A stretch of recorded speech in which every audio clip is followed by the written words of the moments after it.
I'll be inviting Abisola Akinkuowo for the next presentation, titled The University of the Future, Walking the High School Students Through the Transition Process. Very quickly, a brief about Abisola. Abisola Akinkuowo is a higher education speaker and advocate for educational equity for minority students. With a background in managing education programs and policy initiatives, she has expertise in structuring programs and building curriculum for nonprofits, universities, and government agencies to give students a unique collegiate experience that promotes excellence and competence.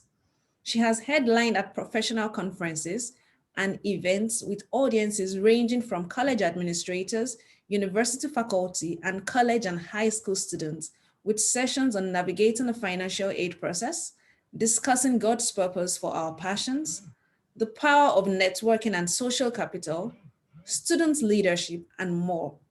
Abisola is a proud Nigerian American, and her work has grabbed the attention of the mayor of the city of Laurel, Maryland, USA, who appointed her to serve a 2-year term on the city's Education Advisory Committee. Abisola, you're welcome to the summit. Nice having you here.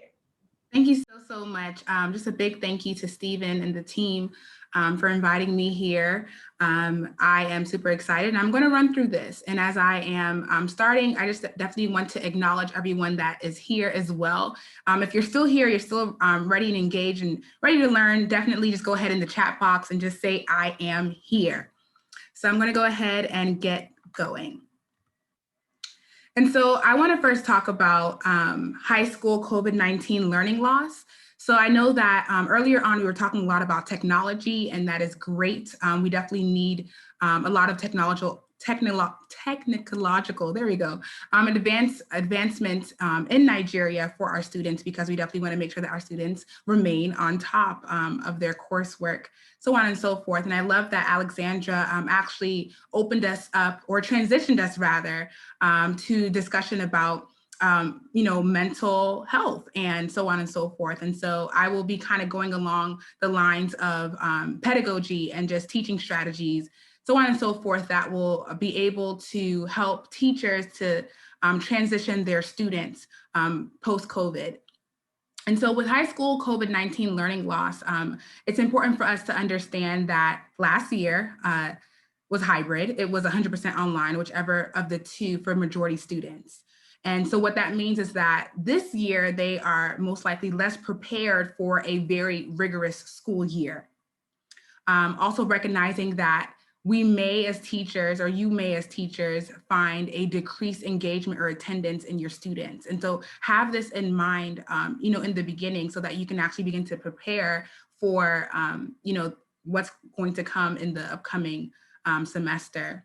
And if you're not familiar with COVID-19 learning loss, you may be familiar with summer learning loss. So summer learning loss is simply the loss of knowledge that students encounter because they're not doing anything necessarily during the summer. So someone mentioned students who are always on social media and so on and so forth. And so this is something that as teachers, we should kind of keep in the back of our minds, if not really in the front of our minds, as we are going into the preparation season for the upcoming semester.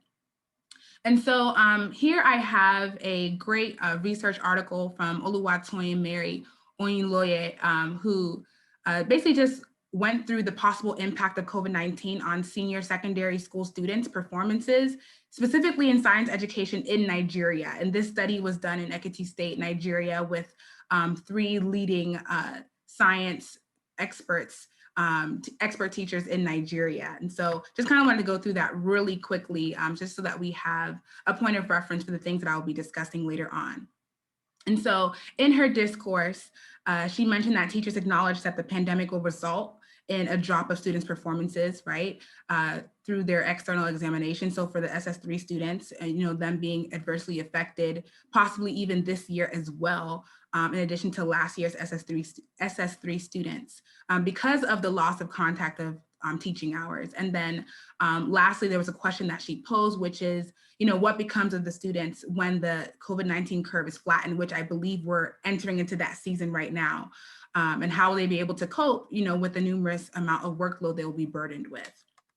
And so her conclusion was that teachers must employ different instructional strategies to teach students within the shortest time available. And then also that if this COVID-19 pandemic affects, if it prolongs more than necessary, it could have a ripple effect on the educational system in Nigeria. And thus all essential measures should be in place to flatten that curve. AKA what that simply means is that we need an all hands on deck approach. It won't just be technology alone and an increase of that that will help flatten this curve. It won't just be, supplemental services that teachers would provide, but it's pretty much every single thing that we can think of, every single side of a student's academic journey that we need to actually take notice of. And so I'm talking about preparing for the transition. And you may ask, what transition are you talking about? There are multiple transitions that are taking place at the same time for students and for teachers. So first is the transition of playing catch up.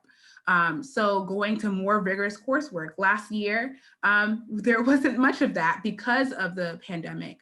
The second transition is a new class environment. So we are going from most likely all virtual to now all in person or partially in person. And so that new class environment is a transition for students. They have been home all day with their family for a little over a year. And now they're quickly transferring back to being in school. That is a huge environment change, which could affect their learning capabilities. And then lastly is the technological advancements in the learning environment. So again, it's also kind of like playing catch up, but specifically, I think that now because we have been in this technology is now a thing for sure for the learning environment. And so a lot of schools, universities, high schools, so on and so forth, really want to transition technology more in the classroom more than ever before, and all at the same time with these other transitions that are happening.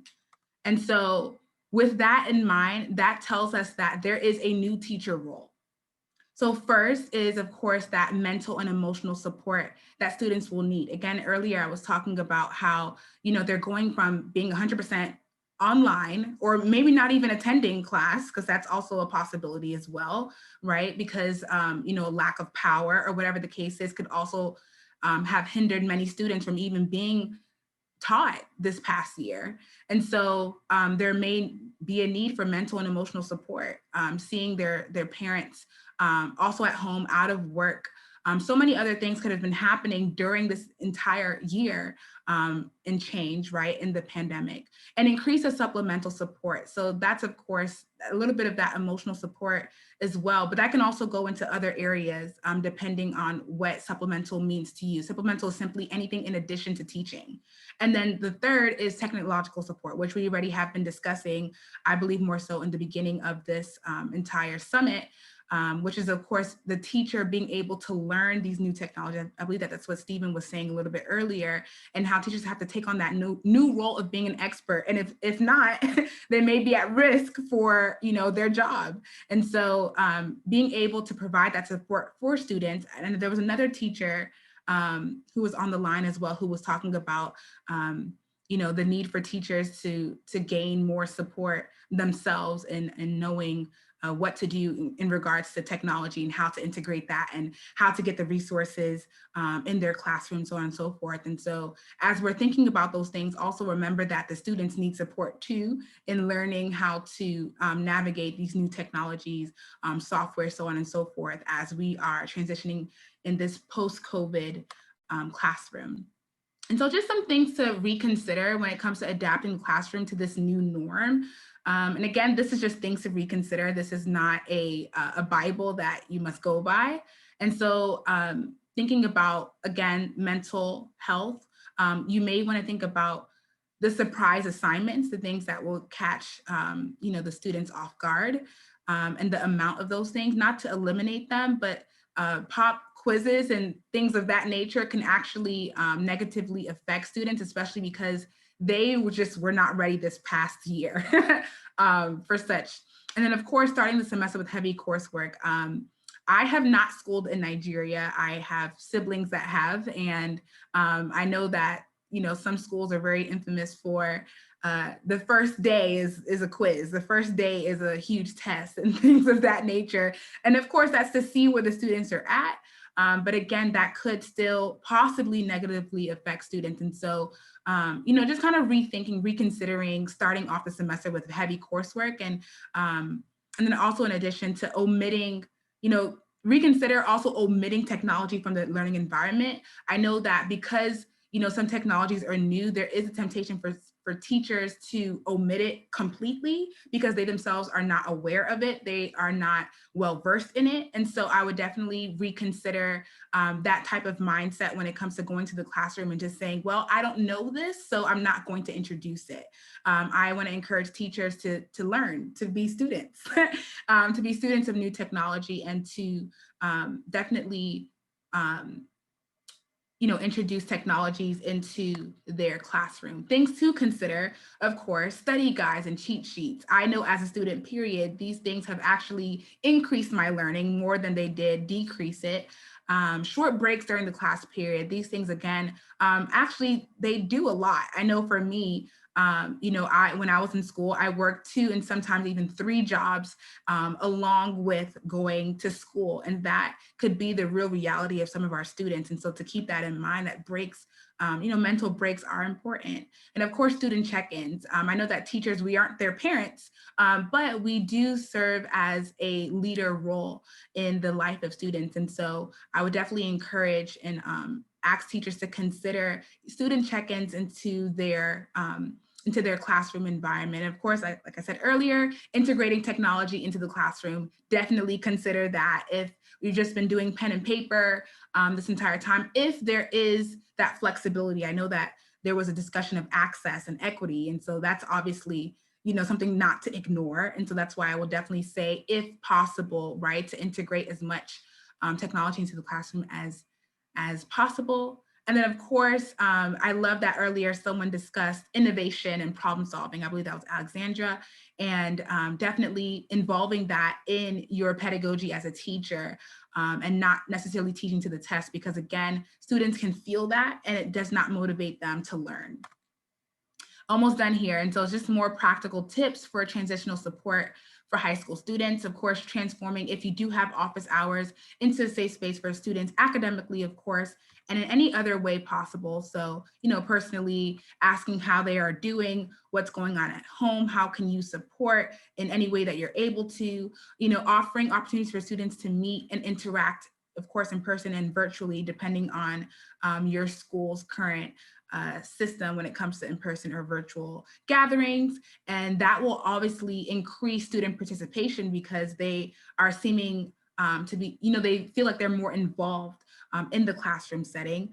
I would also encourage taking surveys. I think that, you know, with all of the things that we're discussing now, it needs to still, in a way, go back to the students and see what can actually work. So instead of us just taking what we believe in our head is correct and what should just be done, I think it's also important to take surveys of students to see, you know, what they already know. It's best to know what they already know so that we know how to best support them. And then lastly, like I said before, just regarding new technology, providing instructions in class. So being that teacher of the new things that you're going to introduce into your classroom. And of course, we didn't really talk much about this, but it's really important in the classroom environment, which is encouragement and celebration. Again, this hits that mental health aspect of things as a teacher to provide that supplemental support as an encourager. You know, encouragement is needed now more than ever for students, especially as we're transitioning out of this pandemic and, you know, the curve is flattening. Celebration and recognition. So exam grades. I, again, didn't school in Nigeria, but have friends and family who have, and they share their experiences of everyone's grades being posted on the wall and things of that nature. And you're able to see who was top 1% and all those things. And I think that's cool. In addition, we want to definitely be able to celebrate, you know, the students that are doing well and celebrate the students that are improving. If that's just in the first few minutes of class or something of that nature. And then of course, college signing day, not all students will go straight to college or university after school, but for those who do, it would be great to recognize them and have superlatives and things of that nature, just as a way to kind of warm up the class as you're about to start teaching them, or in the middle, during the midterm season or during the end, during exam season. It's definitely great to have a great amount of encouragement and celebration for students. And then lastly, just for food for thought. So this is from Elizabeth Barkley, who wrote a book called Student Engagement Techniques, a handbook for college faculty. And she said, student engagement is a product of motivation and active learning. It is a product rather than a sum, because it will not occur if either element is missing. And so that engagement piece is a product of motivation and also active learning. And so I just wanted to say again, a big thank you to everyone, especially Stephen, for having me here. Of course, let's keep this conversation going and staying connected. I have my email there, my Instagram, and my LinkedIn information there for you all.